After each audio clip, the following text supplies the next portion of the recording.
장이 끝나도 투자는 끝나지 않는다. 안녕하세요. 어예진의 방과 후 목돈연구소 어예진입니다. 12월 5일 금요일 오늘 코스피 좀 올랐습니다. 1.78% 급등하면서 한 달 만에 4,100선을 회복했습니다. 외국인과 기관이 각각 1조 원 안팎으로 주식을 사들이면서 지수를 끌어올렸는데요. 시가총액 상위 종목 대부분 상승한 가운데 현대차가 11% 급등한 31만 원을 기록하면서 사상 최고치를 경신했습니다. 관세 인하 소급 적용 영향 그리고 지배구조 개편 기대감까지 더해진 모습이네요. 오늘 방산주도 정부와 수출 전략 논의했다는 소식에 강세였고요. 반면에 코스닥 지수는 약보합 마감했습니다. 0.55% 내린 924.74 기록했습니다. 달러 원 환율 어제보다 4원 70전 내린 1,468원에 이번 주 거래 마무리했습니다. 지금 이곳 목동의 기온은 1.7도. 어제 저녁 내린 눈이 많이 녹긴 했는데 골목골목 미끄러운 곳이 많더라고요. 계단, 내리막길 이런 곳 지나실 때 꼭 조심하세요. 어예진의 방과 후 목돈연구소 시작합니다. 어예진의 방과 후 목돈연구소 첫 곡 Sixpence None the Richer의 Kiss Me 띄워드렸습니다. 1993님께서 대학생 때 한 학년 선배 짝사랑하며 듣던 노래네요. 저 40살인데 왜 설레죠? 카페인데 눈 덮인 풍경이 예뻐요. 그러게요. 이 노래 들으시면 다들 그 광고 생각나실 거예요. 그 이정현 씨가 잘자 내 꿈꿔 그러잖아요. 네, 그 장면 생각나죠. 저도 생각이 납니다. 그때 그 광고가. 홍기준님 저축만 열심히 하면서 지냈었는데 방과 후 목돈연구소 들으며 경제 공부도 해보고 환율, 주식, 채권 등등 다 보고 있어요. 와, 채권까지요? 더 빨리 안 들은 걸 후회해서 단톡방에 열심히 홍보하고 있습니다. 모두가 방송 듣고 똑똑해지기를 바랍니다. 홍기춘님께서는 기본 지식이 탄탄하신 분이 아닐까 이런 생각도 해보는데 듣다 보면 이제 친숙해지니까 뉴스를 봐도 신문을 봐도 이게 단어가 눈에 읽히죠.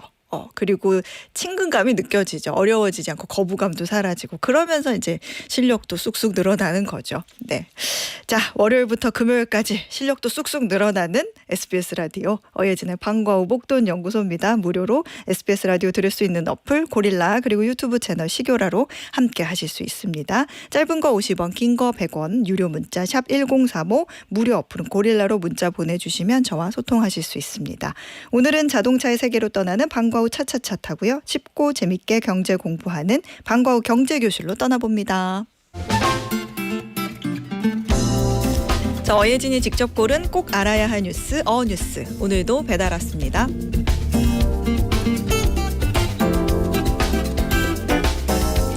지난해 폭발적인 인기를 끌었던 디저트 두바이 초콜릿 기억하시죠?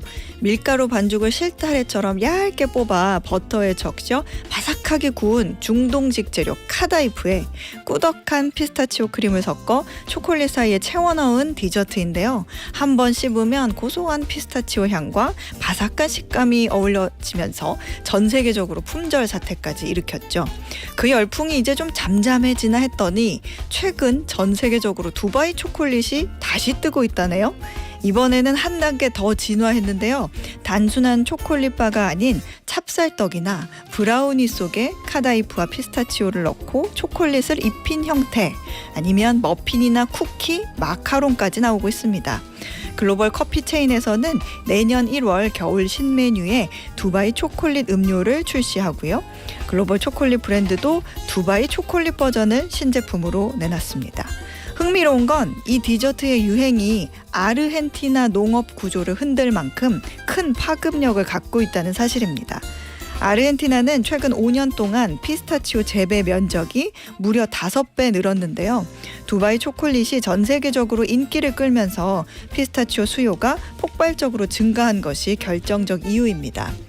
사실 피스타치오는 공급을 빨리 늘리기 어려운 작물입니다.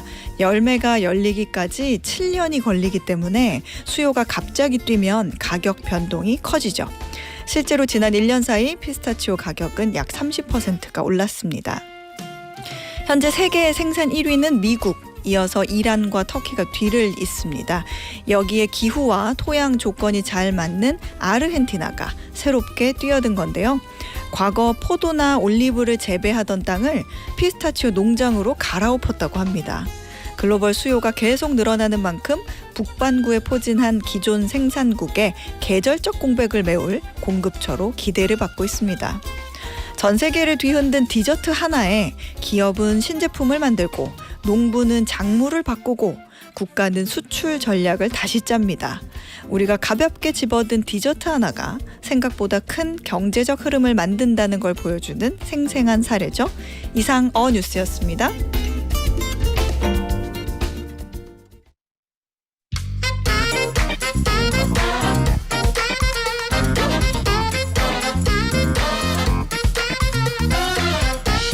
매주 금요일마다 자동차 세계로 떠나는 드라이브 방바우 차차차. 오늘도 카메거진 최정필 기자가 가이드 해드립니다. 어서 오세요. 안녕하세요. 반갑습니다. 네, 이번 주는 한국 GM 이야기를 준비하셨다고요? 한국 GM에서 지금 무슨 문제가 있는 거예요?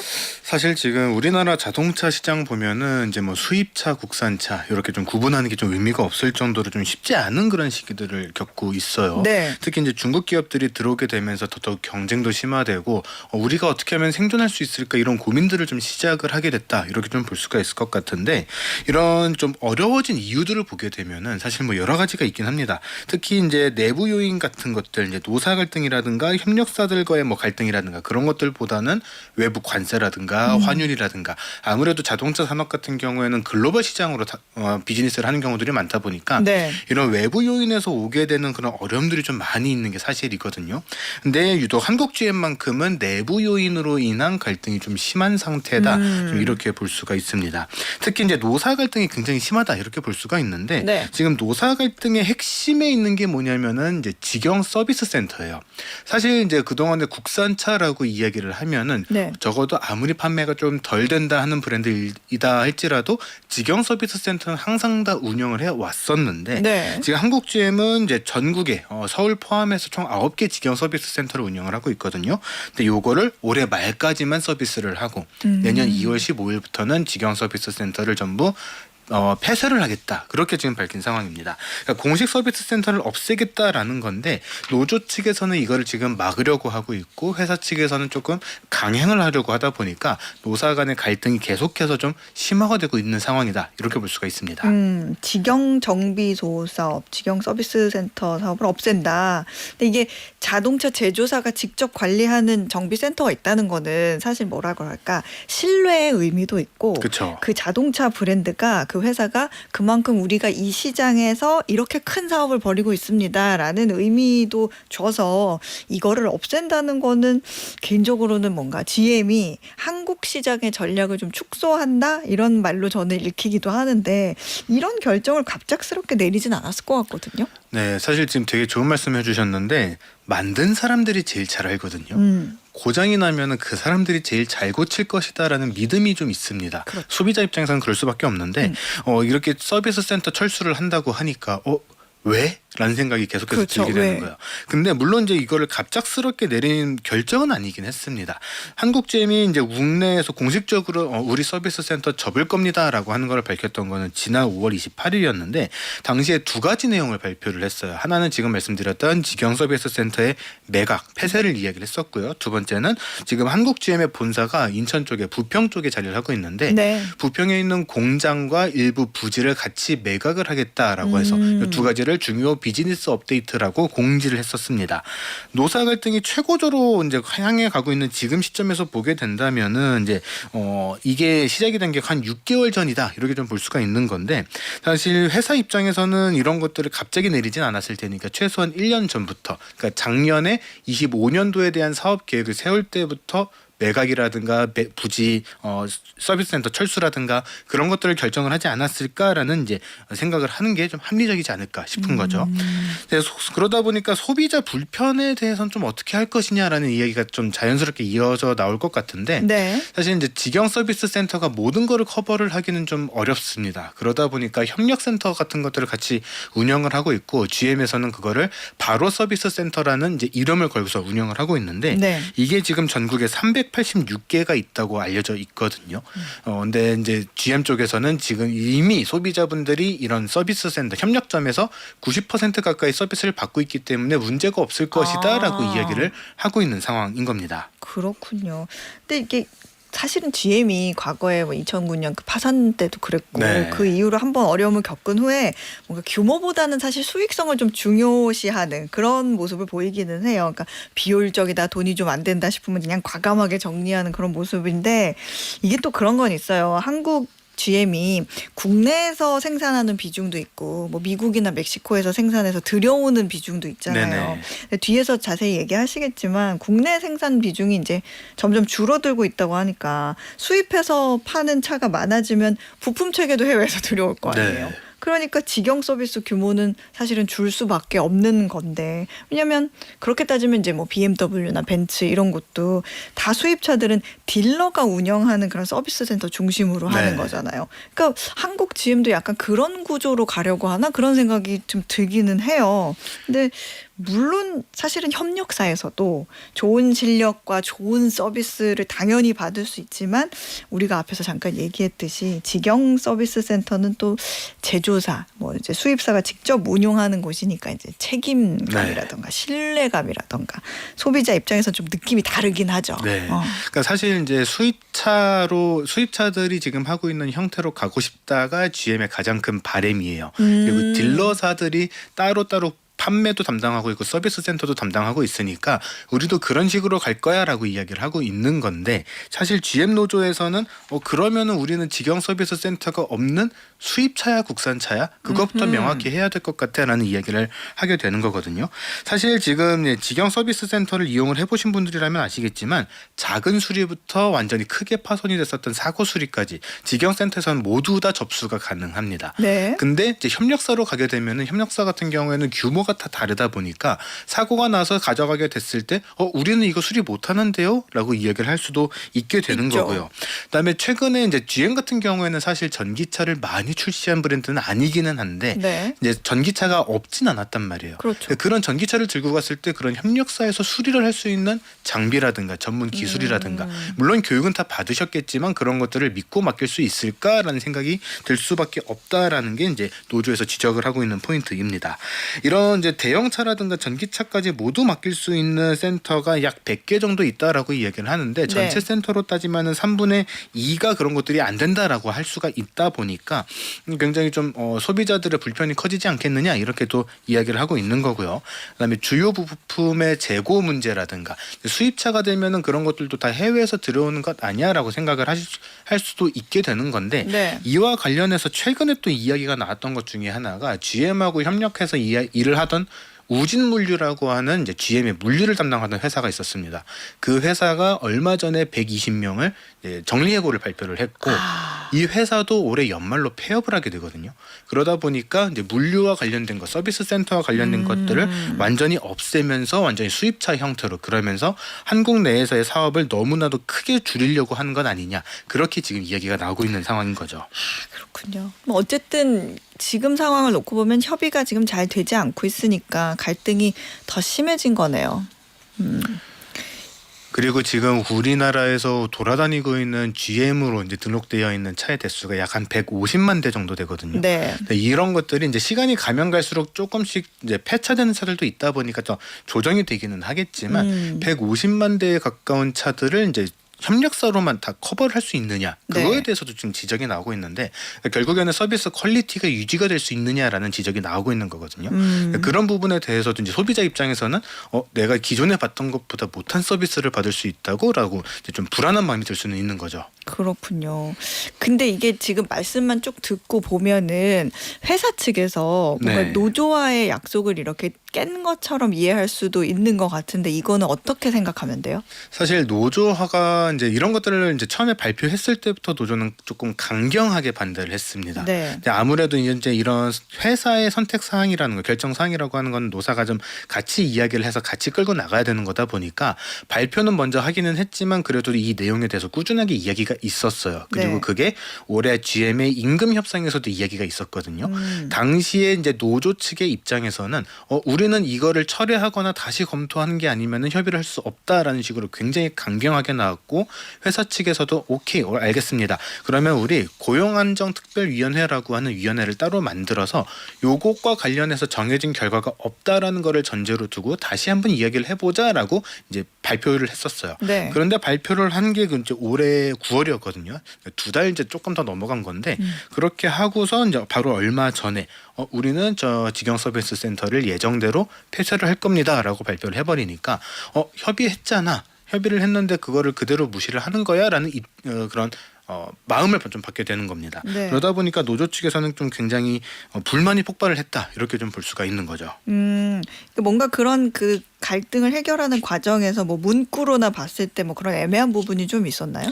네, 문구로 보면은 좀 많이 좀 애매하다라고 좀 볼 수 있을 것 같거든요. 네. 노조에서 원하는 거는 폐쇄를 하지 않는다라는 정확한 워드가 들어가는 그런 합의문이었을 텐데 정해진 결과가 없다는 거를 전제로 논의를 이어간다라는 것이기 때문에 그냥 논의를 이어간다고 했지 우리가 결정을 바꾼다고는 안 했어요라고 이야기를 할 수가 있게 된 거죠.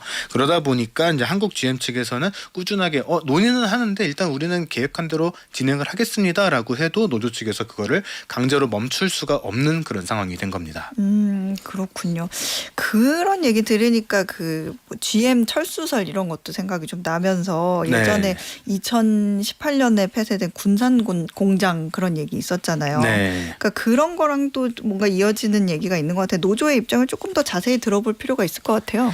네, 이제 GM 공장이 군산 공장이 폐쇄될 때도 우리는 군산 공장을 폐쇄할 계획이 없습니다라고 이야기를 했다가 폐쇄를 했기 때문에 네. 우리는 사측의 그런 발표를 100% 믿을 수 없다라는 게 지금 노조 측의 입장이기도 합니다. 특히 아까 이제 GM이 한번 파산을 했었다라는 이야기를 해주셨는데 네. 말씀하셨던 것처럼 이제 지금의 GM은 2011년도쯤에 다시 이제 법인이 새롭게 설립이 된 뉴 GM이라고 이야기를 할 수가 있거든요. 네. 근데 이때 새로운 법인이 설립되면서 GM이 취했던 전략이 뭐냐면 조금 힘든 차종들은 과감하게 정리를 한다라는 거였어요. 그러다 보니까 세단 모델들이 전부 다 단종이 됐고 지금 SUV 전문 브랜드입니다라고 이야기를 하면서 SUV와 픽업 트럭 같은 조금 큰 사이즈의 차들을 집중해서 판매를 하게 되는 건데 네. 그러다 보니까 이제 그러면은 이거 국내에서 생산하는 게 지금 사실은 두 차종밖에 없거든요. 아, 그래요? 지금 이제 트레일블레이저라는 차종하고 트랙스 크로스오버라는 두 가지 차종밖에 없다 보니까 그러면은 요 차들의 생산이 끝나면 혹은 세대가 변경이 될 때쯤에 후속 모델을 안 만들면 우리는 차를 뭘 만들어야 되나요? 라는 이야기가 노조 측에서는 자연스럽게 따라오게 되는 거죠. 그러다 보니까 같이 이야기를 하게 되는 게 신차를 배정해달라. 그리고 우리가 미래에도 계속해서 살아남을 수 있는 전기차를 배정해달라라는 이야기를 노조가 굉장히 강하게 하고 있는 겁니다. 그렇군요. 신차를 배정해달라.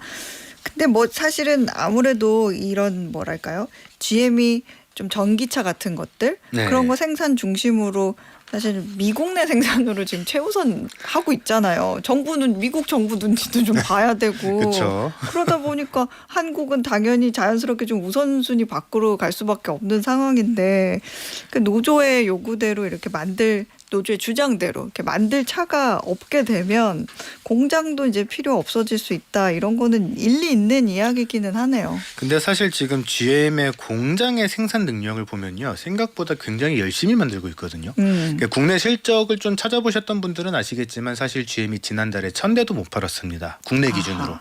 근데 해외로 수출한 물량은 46,000대가 넘어갔어요. 네. 근데 이런 식으로 수출에 집중하게 됐던 기간이 좀 길거든요.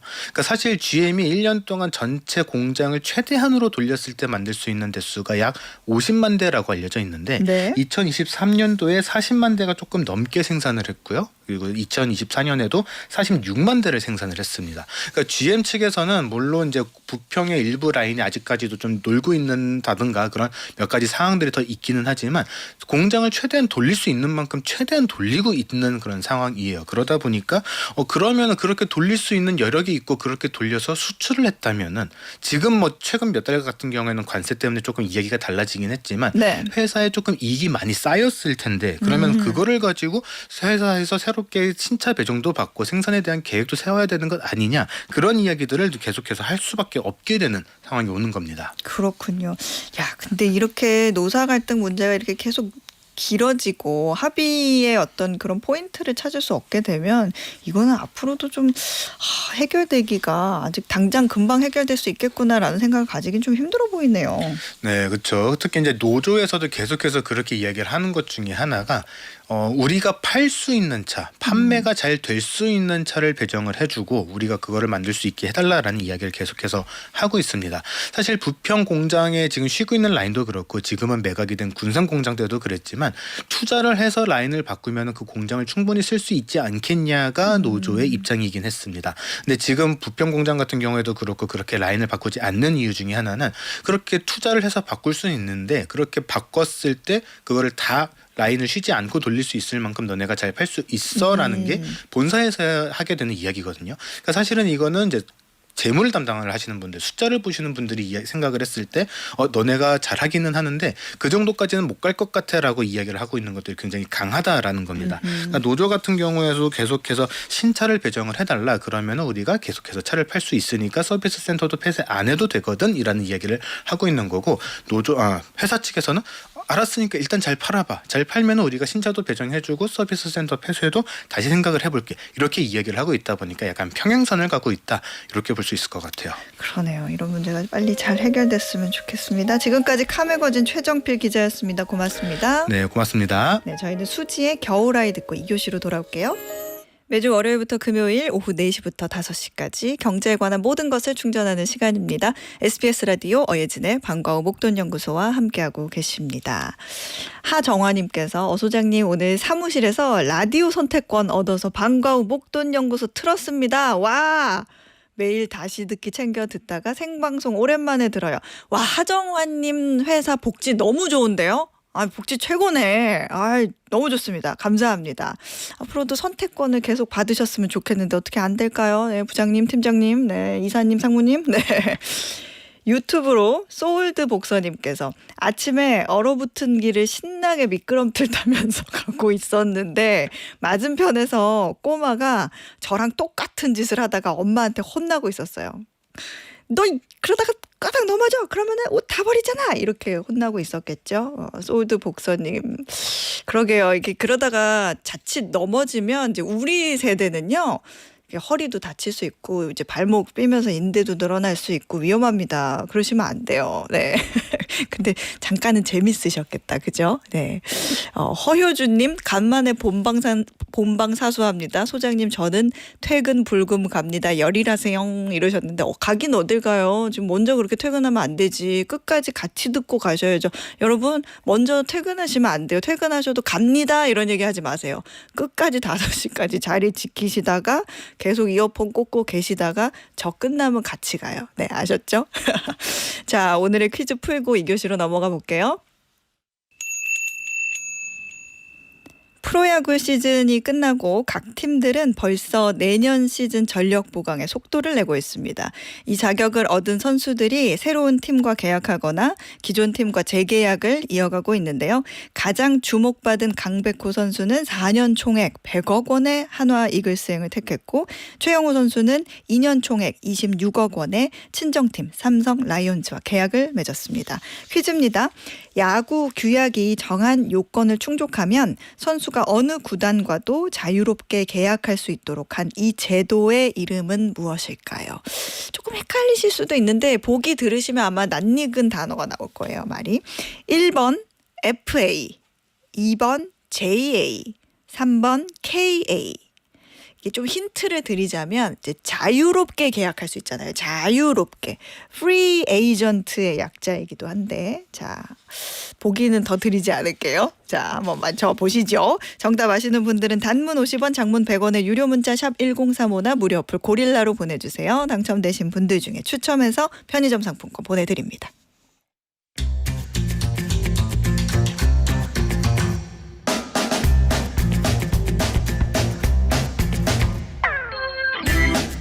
경제 용어부터 투자법까지 실생활에 꼭 필요한 경제를 배우는 방과후 경제교실. 오늘도 김나영 선생님에게 배워봅니다. 어서 오세요. 네, 안녕하세요. 네, 오늘의 주인공 누군가요?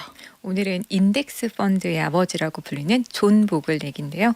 사실 지난 시간에 했던 스타인하트도 그렇고 그 전에 했던 조지 소로스 이런 사람들 투자는 저희가 따라하기가 너무 힘들잖아요. 네. 근데 존 보글 투자는 정말 단순해서 따라할 수 있습니다. 그렇군요.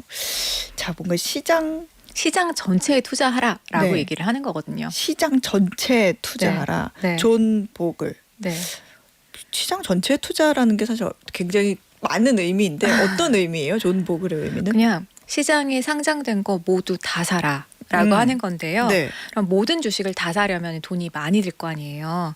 그래서 여러 사람들 돈을 모아서 그 돈으로 주식을 사는 게 펀드인데 그 펀드로 이런 주식을 다 사는 거를 만든 거예요. 요즘에 왜 많이들 하시는 S&P 500 같은 거 있잖아요. 그거 만든 사람이 그 시조세가 바로 존 보글입니다. 그러니까 뭐 패시브 인덱스 펀드라고 하는 게 이제 패시브가 이제 수동적인 거, 그러니까 네. 적극적으로 고르지 않는 거. 네. 근데 이제 인덱스라는 건 또 지수를 말하는 거니까 지수를 그대로 따라가는 펀드는 또 이제 사람들의 돈을 모아서 이제 대신 투자하는 방식이니까 좀 다 모여 있는 S&P 500 같은 그런 거. S&P 500도 미국 상위 500개 기업 그대로 담은 거니까. 네.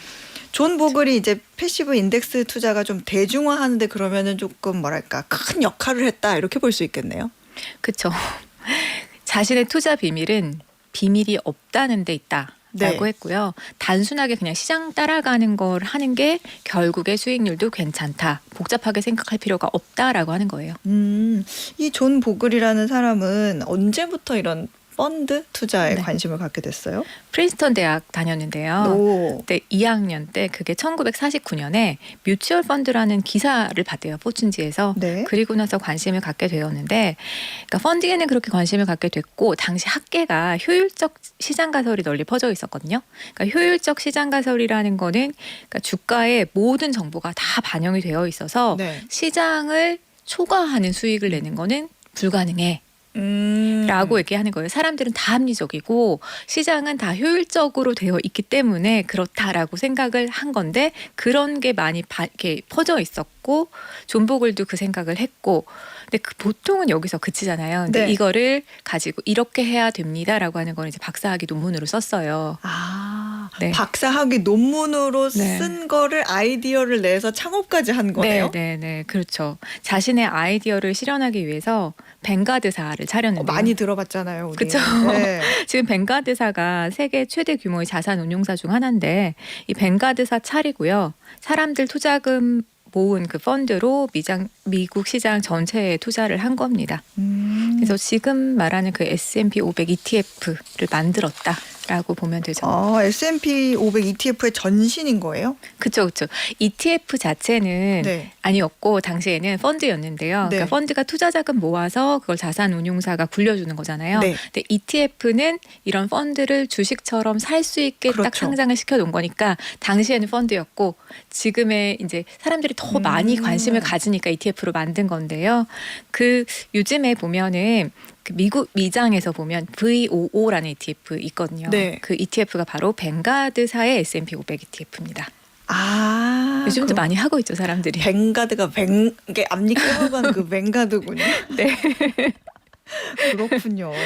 이 존 보글이 어떤 투자 지론을 갖고 있을까 이 정도 좀 알아봐야 될 것 같은데 존 보글이 말한 투자의 핵심 요소는 뭐라고 할 수 있어요? 수익률, 리스크, 시간, 비용 네 가지 얘기를 했는데 우리 투자자가 통제할 수 없는 거는 수익률 뿐이다. 다른 건 다 통제할 수가 있다라고 했어요. 근데 이렇게 듣다 보면 시간, 리스크 이런 거는 어떻게 통제를 할 수 있다고 설명을 해요? 분산 투자를 하고 네. 시간을 길게 가져가면 리스크가 줄어든다라고 한 거예요. 그러니까 왜 한 회사 주식을 골라서 샀는데 네. 그 기업이 뭐 안 좋고 하면 투자 기간이 아무리 길어도 뭐 소용이 없는 거잖아요. 그렇긴 해요. 네. 근데 시장 전체에 투자를 해서 그러면 개별 주식 리스크가 없어지죠. 그리고 아하. 투자 기간을 길게 가져가면 가져갈수록 어차피 시장은 우상향하게 돼 있으니까 괜찮아져. 한 20년, 30년 생각해봐라고 하는 거예요. 아, 그러니까 장기적으로 어떤 자본주의 경제라는 거는 계속 성장을 그쵸. 하고 시장의 돈은 계속 늘어나기 마련이니까 네. 또 이 존 보글이 미국인이니까 네.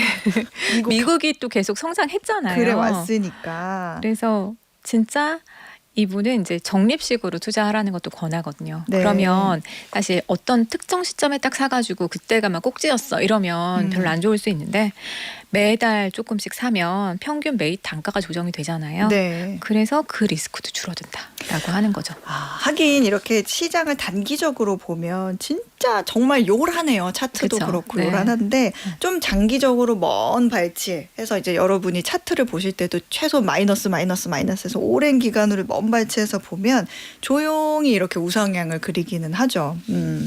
그러면 이제 비용, 즉 수수료나 보수 같은 것도 좀 강조하고 있던데 그거는 어떤 내용이에요? 비용이 낮을수록 좋다. 너무 당연한 얘기인데 보통 액티브 펀드들 이렇게 펀드 매니저가 골라가지고 하는 거 있잖아요. 네. 그런 거는 보통 보수가 높은데 이런 시장 전체에 투자하는 거는 그런 보수가 되게 낮고 그러니까 보통 그리고 이 사람이 얘기하는 게 시장 전체를 이길 수 없어라고 하는 거니까요. 비용이 무조건 작은 게 좋은 거야. 시장 전체 수익에서 비용을 뺀 만큼이 내 수익이야 라고 보는데 그러면 가능하면 비용을 줄여라 라고 하는 거죠. 그렇군요. 뭐 구체적인 실천 전략을 얘기한 게 있어요? 근데 단순하게 투자해라. 그냥 진짜 그 S&P 500 얘기를 하는 건데요. 네. 탑 기업 500개 묶어놓은 거니까 이거 하면 따라가는 거다라고 하는 거고 이런 S&P 500 같은 거는 펀드 매니저가 할 일이 별로 없잖아요. 그러니까 운용 보수가 0.1% 미만으로 되게 낮게 되어 있고 이런 거를 소유하는 것 자체가 이미 성공 전략이야. 라고 하는 거예요. 약간 그런 생각이 들어요. 뭔가 네. 이렇게 예를 들면 치킨 100마리가 있는데 이 중에서 진짜 맛있게 생긴 맛있는 치킨 한 마리만 딱 골라가지고 이거를 팔기보다는 그냥 치킨집의 전체 지분을 사가지고 네. 투자하는 그쵸. 방식이 훨씬 더 성공적인 전략이다. 게다가 망하는 거는 네. 걸러집니다. 그러니까 S&P 500 하면 그 1등부터 500등이 올해 1등부터 500등하고 내년 다르잖아요. 네. 근데 ETF 이렇게 투자를 하면 그게 자동으로 바뀌니까 아하. 망하는 기업은 내가 투자하는 게 아닌 거고 계속 그렇게 투자하게 된다. 너무 괜찮다라고 하는 거죠. 근데 이게 주식 말고도요 다양한 투자처들이 굉장히 많잖아요. 이런 네. 것에 대해서는 분산 투자에 대해서는 어떻게 설명을 해줄 수 있어요? 보글은 복잡하게 생각할 필요가 없이 네. 주식 채권이면 충분하다라고 했어요. 네. 주식 채권이면 충분하다? 네. 네, 좀 자세히 설명해 주세요. 그러니까 비중을 6대 4로 나눠서 그러니까 일부는 현금성 자산으로 가지고 있어야겠죠. 그리고 투자하는 자산은 주식 60, 그 채권 40 이렇게 해라라고 하는 거고 네. 나이가 어리면 주식 비중이 좀 다소 높아질 수 있고 또 은퇴 시기가 다가올수록 채권 비중을 점점 높여서 더 안정적으로 가져가라라고 하는 거라서 뭐 다른 거 다 필요 없다. 라고 얘기를 한 거예요. 그리고 주식은 사실 미국 시장 얘기를 한 거거든요. 네. 그러니까 이 사람 미국 사람이기도 하고 미국 경제가 우상향할 거다라는 믿음이 있으니까 그냥 그 주식도 그냥 S&P 500이면 충분해라고 하는 거예요. 그래서 미국이 그러니까 다른 게 다 잘 되어 있고 뭐 해외 주식 안 해도 돼. 해외 주식은 보통 미국에 이제 S&P 500에 들어가 있는 기업들이 다국적 기업이 많잖아요. 네. 그러니까 이들을 보유하는 것만으로도 해외 투자 효과가 있다. 뭐 정해외 투자하고 싶으면 20% 미만으로 해라고 얘기를 한 거예요. 왜냐하면 S&P 500 종목들은 전 세계에서 돈을 벌어오는 기업들이다 보니까 미국 기업을 사는 동시에 또 해외에서 투자하는 효과까지 얻을 수 있다. 이런 네. 설명인 거네요. 네. 그렇군요.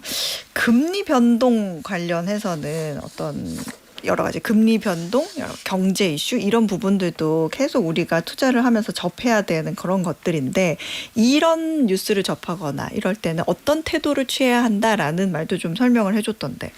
네, 이제 곧 또 연준 발표도 있을 거고 네. 또 일본도 또 금리에 대한 얘기도 있어서 우리 관심 되게 많잖아요. 네. 근데 존 보글은요, 이런 거 신경 하나도 안 써도 된다라고 했어요.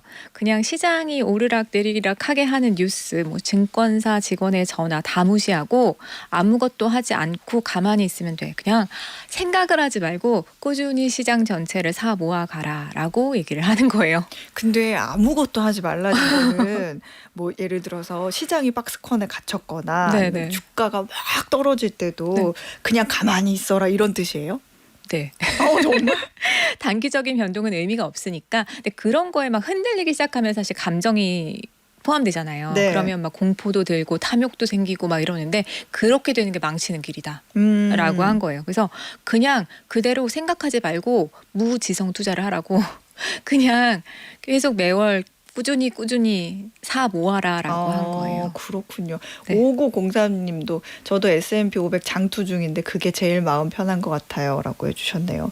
그러게요. 저도 사실 시장 복잡할 때는 그냥 창 닫고 있는데 결국에는 이제 매수 후에 보유하는 전략을 이제 극단적으로 좀 따르는 그런 전략이네요. 네. 자, 정확히 이제 매수 보유 전략인 건데요. 올바르게 포트폴리오를 짰으면은 그냥 계속 가져가라라고 하면 되는 거고, 이 사람은 리밸런싱도 크게 신경 안 써도 된다고 하거든요. 네. 그러니까 매달 이렇게 보는 거 하지 말고 한 1년에 한 번 정도만 정해가지고 보면서, 이게 만약에 주식 채권 비중이 6대 4였는데 주식이 올라가지고 뭐 7대 3이 됐다. 그럼 주식 일부 팔아서 채권으로 좀 늘려놔라. 그 비중만 계속 맞춰라라고 하는 거예요. 6대 4로. 네, 네. 근데 그 얘기를 쭉 듣다 보면 존 보글이라는 사람은 이제 우리 펀드 매니저들이 적극적으로 관리하는 그런 액티브 펀드들 있잖아요. 그거를 은근 돌려가기 하는 그 비판했다라고 생각을 할 수도 있지 않아요? 그렇죠. 그런 펀드들이, 액티브 펀드가 대체로 시장 지수 못 따라가더라라고 한 건데, 실제로도 지난 20년 보면요. 그러니까 미국 주식형 펀드 95%가 S&P 500 지수를 못 이겼다라고 하더라고요. 요즘에도 왜 지금 요즘에 코스피도 되게 좋잖아요. 네. 그랬더니 그 펀드 매니저들이 가치주 이렇게 골랐던 게 또 오히려 좀 수익이 안 난다라는 것들도 뭐 신문에 많이 있더라고요. 그렇군요. 네.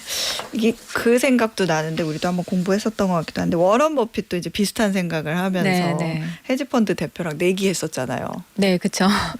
2007년에 버핏이 네. 수수료 비싼 천재들보다는 심심한 시장 지수가 낫다 이런 걸 얘기를 했어요, 주총에서. 그랬더니 아니, 이거에 대해서 이제 비판도 많았고 해가지고 난 정말 그렇게 생각해라고 하면서 뭐 테드 세이즈라고 하는 헤지펀드 대표랑 네. 내기를 한 거죠. 그러면서 판돈을 $100만 걸었어요. 그래서 내가 이거를 따면 자선단체에 기부하겠다라고 했고 10년 동안 수익률 내기를 했는데 버핏이 이겼죠. 버핏은 S&P 500 선택했고요. 네. 테드 세이즈는 5개 액티브 펀드를 선택했는데 버핏이 연평균 7.1%, 세이즈가 2.2% 버핏이 압승했습니다. 근데 사실 다 천재들이긴 한데 어떻게 보면 다 그 시장에서 가장 고급 정보를 많이 하는 사람들인데 그렇게 밤새워서 어쨌든 돈 내기 했으니까 열심히 했을 거 아니에요. 네. 근데 왜 그냥 놔둔 인덱스 펀드가 이겼을까요? 그러니까 비용 문제다라고 네. 봤어요. 그러니까 보통 진짜 펀드 매니저가 본인 투자를 하는 거는 괜찮을 수 있는데 우리가 하려면 그 펀드에다가 수수료도 내고 보수도 내고 해야 되잖아요. 근데 그 비용이 꽤 비싸다. 그래가지고 그런 걸 빼고 나면 시장을 이기기가 어렵다라고 얘기를 한 거고, 그래서 액티브 펀드를 우리가 샀다라고 하면 그건 이제 뭐 100m 달리기로 비유를 하면 네. 한 20kg짜리 모래주머니를 끼고 달리는 거랑 같다. 그게 보수를 얘기를 한 거고요. 아하. 근데 이제 뭐 그냥 가벼운 인덱스 펀드는 그런 보수가 별로 없다. 거의 0에 가깝다 보니까 그냥 가볍게 갈 수 있다. 그래서 오히려 이게 이기는 거다라고 얘기를 한 거죠. 그러면 왜 우리가 과거에도 많이 배웠지만 엄청난 수익률을 냈던 그런 스타 펀드 매니저들 그쵸. 있잖아요. 그런 사람들에 대해서 그런 사람들의 펀드에 대해서는 존 보글은 뭐라고 얘기해요? 평균 회귀한다라고 얘기를 얘기한다. 해서 과거 성과가 좋았던 펀드는 장기적으로 보면 시장 평균으로 가고 오히려 더 하회할 수 있어라고 얘기를 한 거예요.